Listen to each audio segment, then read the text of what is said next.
back to another YouTube video. Ew, I hate how I said that actually. Anyway, I'm at work on this early Saturday morning. Even though I want to sleep, I should have slept in. Really slow. Ow. It's slow, there's no one here. I don't know why they sent me up this early, you know. But whatever, it's fine. What I'm watching now. Who's my boss? Pretend I'm doing work, pretend I'm doing work, pretend I'm doing work. Just kidding, no. Just kidding, no. Yes, no, no, no, yes, no, no. But what would I wear? Oh, freaking shoelace. Shut up. I can't stay here. ¿Qué? No llores. No llores.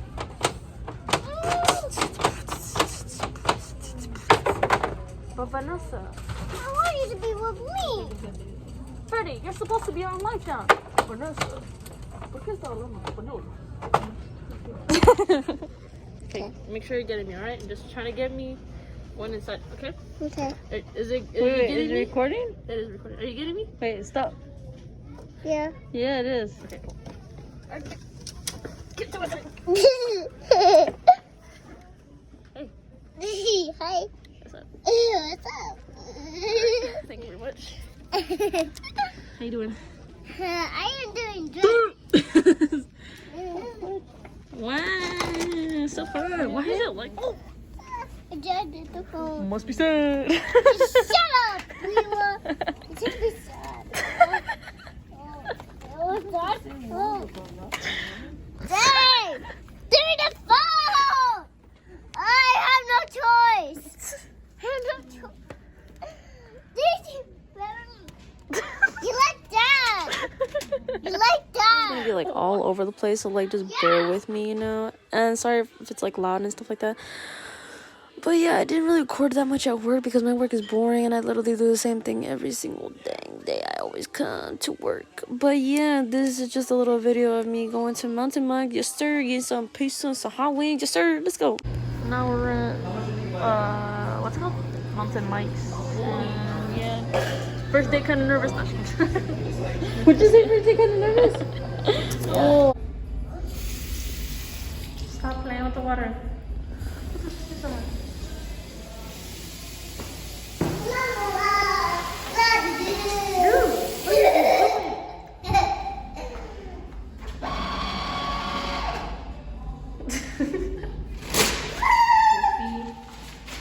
Goofy ass. Goofy ass.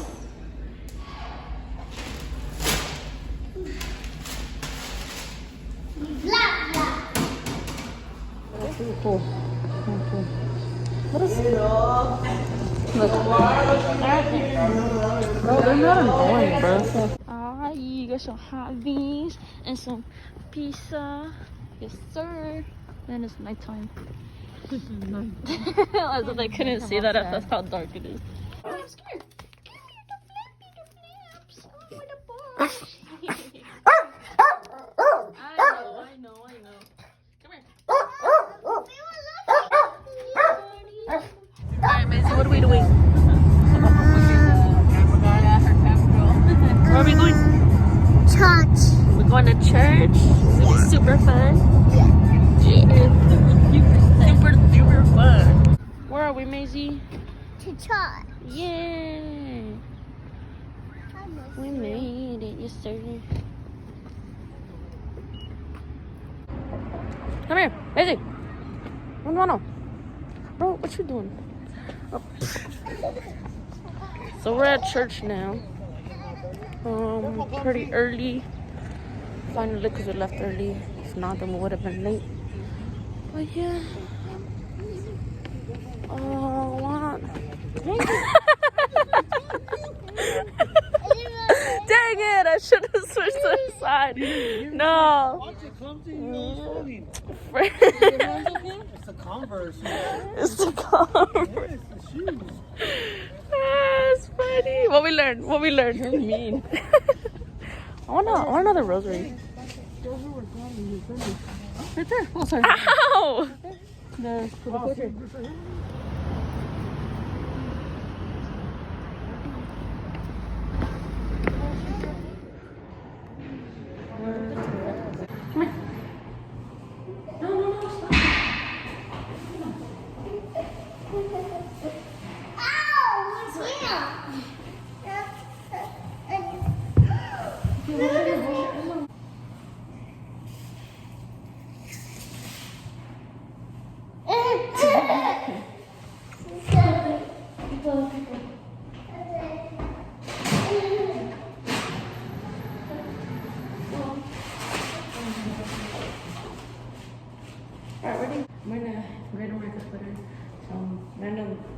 Levi's jeans, and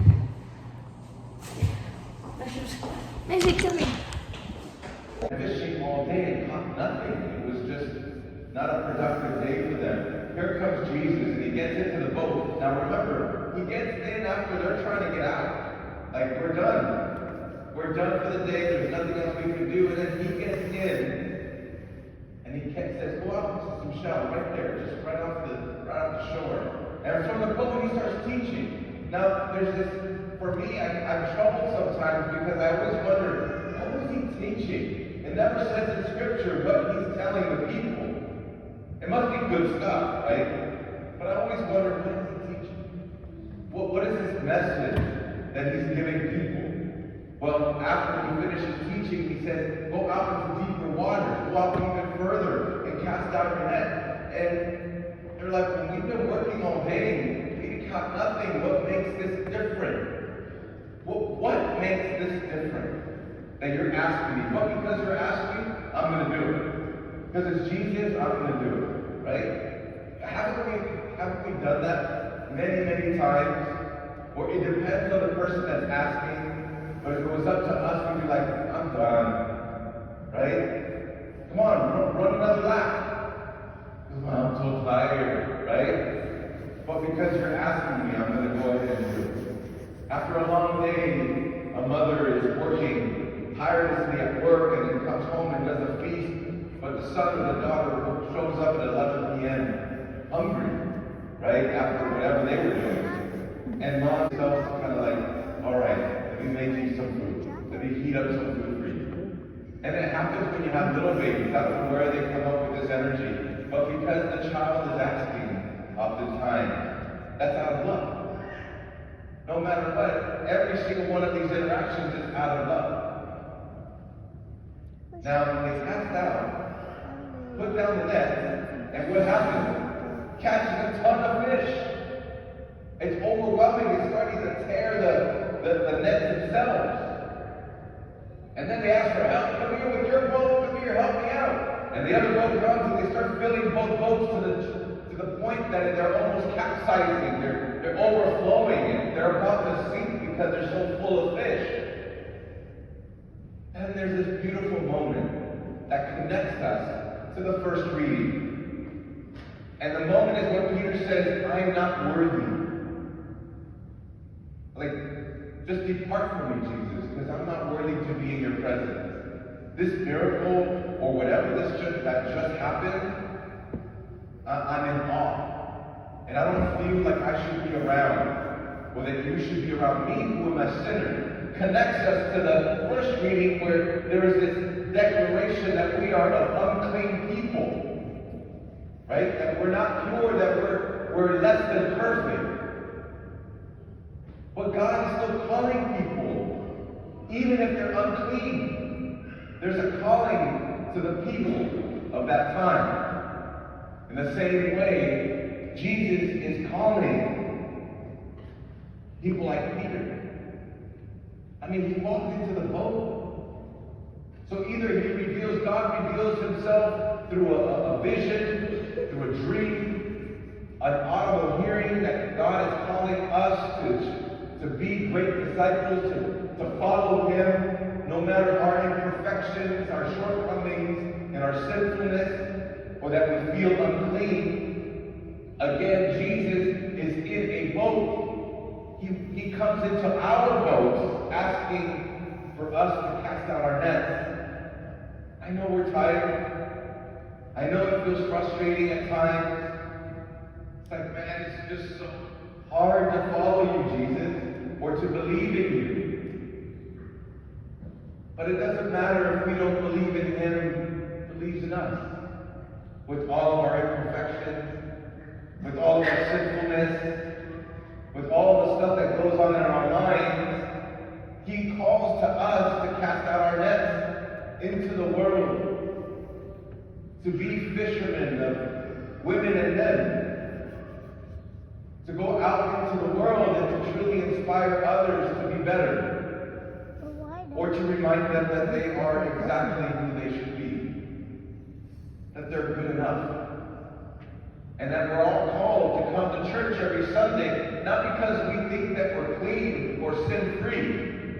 We gather every Sunday because we are like what the scriptures are reflecting, unclean people and sinful people. That we feel that we shouldn't feel worthy of this, of giving up someone's life for us. I mean, don't you just sit sometimes and wonder, why would he die for me? Why would he die for me? Why should I be saved? I'm not worthy. And yet there's this constant reminder that we are worthy to come to this table, to receive, or to gather around this table, to receive the Word and the body, to receive God in both Word and flesh, to give us life, to give us inspiration, to negate all the negativity that we hear at school, at work, in our community, and maybe sometimes, unfortunately, at home. But it's also to negate negativity that we sometimes hear in our own church. The judgment we feel in our own church community. This is fulfilled in your hearing. And what is being fulfilled is that a reminder that each and every one of you is good enough, worthy of an encounter with Jesus. And the scriptures, I'm always going to say this to all of you, the scriptures are full of these encounters with Jesus Christ, making a Samaritan woman worthy, making the tax collector Zacchaeus worthy. Constantly there's encounters, not just with Peter, there's constant encounters of Jesus with people, helping them feel worthy of that encounter, of that love. And so we gather together. We gather together on this road, in this place. What I'm worried about is what we do in the light. What we see each other do is far more important. Right? Isn't that the example that parents give children? Right?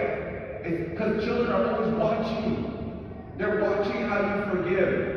They're watching how you love. They're watching how you interact. They watch how you do your chores. They watch how you just watch TV all day or want to play video games all day. They're watching constantly. It's our example that they're watching. And so we want to give a great example by participating in these gatherings, by embracing the Synod. But more importantly, I'm a little frustrated that Pope Francis thinks that this is a 3-year journey and it's only going to be from the end of February to the beginning of March. Actually, we should be a church that is constantly listening and trying to be better. All the time. Not during what is called a Synod, but every day, beyond the 3 years. Every single day, the church should be listening to you and responding. The church should always listen and respond. Remember, the church is the bride of Christ.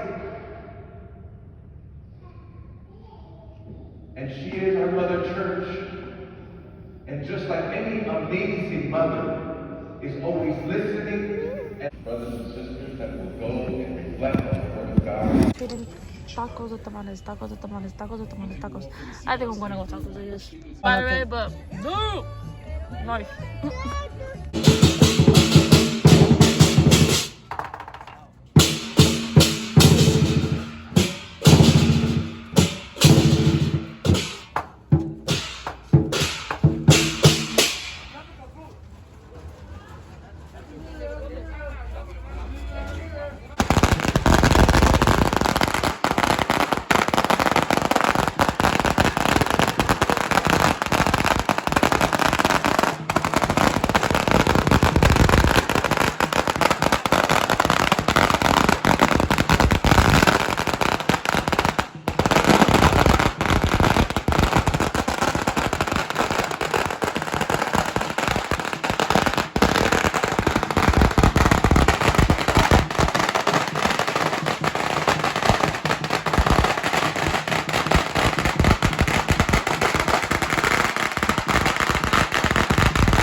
tired, and I'm going to take off my shoes.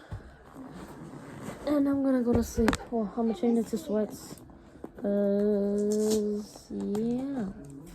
I don't wanna go to sleep with jeans.